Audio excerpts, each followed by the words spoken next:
Are you a fan of the Book Nerd Diaries? Do you wish you had more of it in your life? Then consider this your formal invitation to become a subscriber to our Patreon page at patreon.com/bndpod, where for as little as $2 a month, you can get special perks like ad-free episodes a full day before anyone else, 2 bonus episodes a month, and episode transcripts, as well as a shout-out at the top of each episode. Our independently created programming depends largely on the contributions of kind listeners like you to keep going, as we currently receive hardly any funding from outside sponsors, so if you'd have the financial means to do so, your monthly contribution can enable us to keep growing and bringing you new content for a long time to come.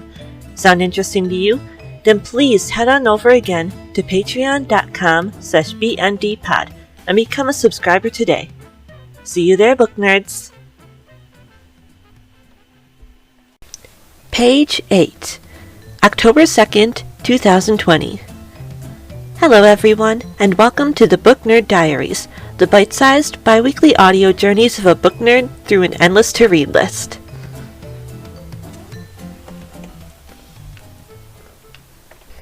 My name is Amber, and I happen to be a book nerd. Before I get into today's episode, I just wanted to take a moment to say thank you so much to Julie and Katie, aka one of the best sisters a girl could ask for subscribing to our Patreon page. You guys are truly the best. Secondly, thank you to all of you out there who have helped us recently pass 200 plays of our little show across all platforms.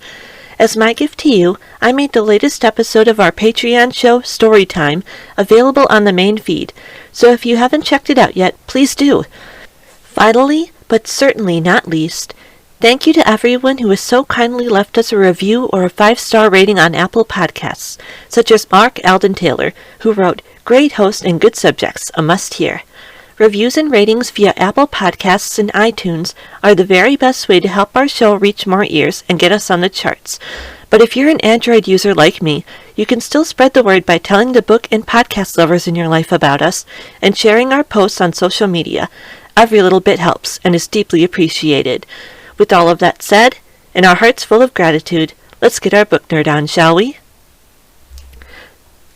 For today's main book discussion, I am very excited to talk to you about the fantastical sci-fi novel, An Absolutely Remarkable Thing by Hank Green. The story follows young New Yorker April May as she goes from a low-level employee at a local startup to one of the world's biggest internet stars overnight when she is the first to encounter Carl, a mysterious giant robot sculpture that suddenly appears out of nowhere in cities all over the world, and becomes a central figure in solving the overwhelming mystery of their origin. If anybody out there recognizes the name of Hank Green, which I'm sure many of you out there do, it's probably because he and his brother John Green had an empire that spans almost every form of media there is. As John, in particular, is one of the most beloved and celebrated YA authors working today, and I am a big fan of the Green brothers' body of work as a whole, there is no possible way that I could have passed on the opportunity to check out Hank's inaugural effort as a fiction author when he first started advertising it across the brothers' various projects. I'll admit that I'm unfortunately a bit late to the game in reading this book, but the wait was completely worth it. I try my best to stay away from any major spoilers here on the Book Nerd Diaries, in case anybody out there would like to check out the book for themselves. And so now, let's head on over to a segment I like to call the highlight reel, where I give you a short list, in no particular order, of the aspects of the book that I enjoyed the most. A few of those highlights are... Number 1. Science! Exclamation point. If there's anything you should know about author Hank Green, it's that he has a deep Bill Nye level of passion for all branches of science, which endearingly permeates all of his work, and plays a major role in this book in particular. Throughout the story, things like the periodic table of elements and hexagonal codes are used by our protagonist to unlock the key mysteries of the plot, but it's never at a level where I, an absolute dunce when it comes to scientific theories and principles, ever feel lost or confused about what is happening, which, in my opinion, is nothing short of magical. Number 2. Optimism. When it comes to science fiction, most stories in the genre tend to rely on people's natural fear of what they don't understand. If we start relying on new technology too much, will we ultimately start to lose our own humanity? Will the government use it to control our society as we know it? Where should we set the boundary between what is organic and what is artificially created? What technologies can we trust? An absolutely remarkable thing does a wonderful job of flipping that script a bit, meeting new technologies and ideas with a genuine curiosity and wonder instead of fear. People from all over the world working together to solve the mystery of the Carls. While, of course, our protagonist, April May, does encounter a large number of dissenters who fear the Carls and repeatedly try to put a violent end to her work, the overall message of the book is one of hope and belief in the human spirit, which is especially refreshing these days. Number 3. The Dream. At the risk of not giving away any major plot points, quite a bit of this story is set within a dreamscape, which helps bring a uniquely fantastical element to it. I've always been a sucker for dream imagery in general, so I was definitely on board with that aspect of the book from the very beginning. I would certainly recommend this book to anybody who may already be familiar with the Green brothers' work, such as their Vlog Brothers videos on YouTube, or John Green's beloved novels such as The Fault in Our Stars or Turtles All the Way Down, and have not had a chance to check this awesome book out yet. For more Green Brothers content in podcast form, I would definitely check out their comedy advice show, Dear Hank and John, as well as John's exploration of our current world, The Anthropocene Reviewed, where with each episode, he rates things like the game Monopoly or the song Auld Lang Syne on a scale of 1 to 5.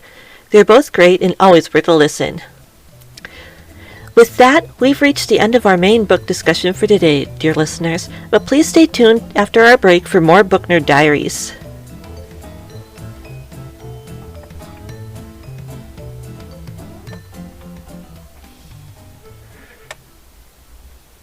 And we're back, everyone. Thank you for sticking around, dear listeners. Let's get on with our show, shall we? Now that we've reached the end of our main discussion for this episode, it's time for that extremely nerdy segment of our show, the Trivia Corner, where I give you a trivia question relating to today's story. As An Absolutely Remarkable Thing is a science fiction tale, and as we are now in that scariest month of the year, October, today's question is one that is a nod to both of these facts. Ready? Your question is, what is the name for the scientific study of death? Is it A, mortology, B, forensicology, or C, thanatology? The answer is C, thanatology. Derived from the name of Thanatos, the personification of death in Greek mythology, thanatology is the study of the physical effects of death on a body, along with the psychological and social effects related to death. I'll bet that thanatology is a field of science that people are all just dying to get into. The source for our question today was Wikipedia. Our time together is almost over for this episode, fellow book nerds, but before I go, I'd like to leave you all with this episode's listener poll. Your poll question is, what is your favorite fictional monster? I'll be posting the poll on our Twitter and Facebook pages, so please head on over to our links in the show notes and make your voice heard. With that, everyone, we have finally reached the end of our show for today. Happy October, everyone, and until next time, keep on reading. The Book Nerd Diaries and its associated shows are written, edited, researched, and hosted by me, Amber Wilchin. Thank you to Kevin MacLeod for the use of our theme song, The Show Must Be Go, and Sincerely Media on Unsplash via Anchor for our wonderful cover art. Most of all, I'm truly grateful to you all out there for listening. If you'd like to connect with us online, you can follow us on Instagram or Twitter at BNDpod, Facebook at Book Nerd Diaries, or email us at bndpod@gmail.com. You can also catch us at our brand new website at bndpod.wordpress.com. Any comments, questions, or book suggestions you may have to send my way are always welcome. Until next time, everyone, please take care of each other and don't forget to support your local library.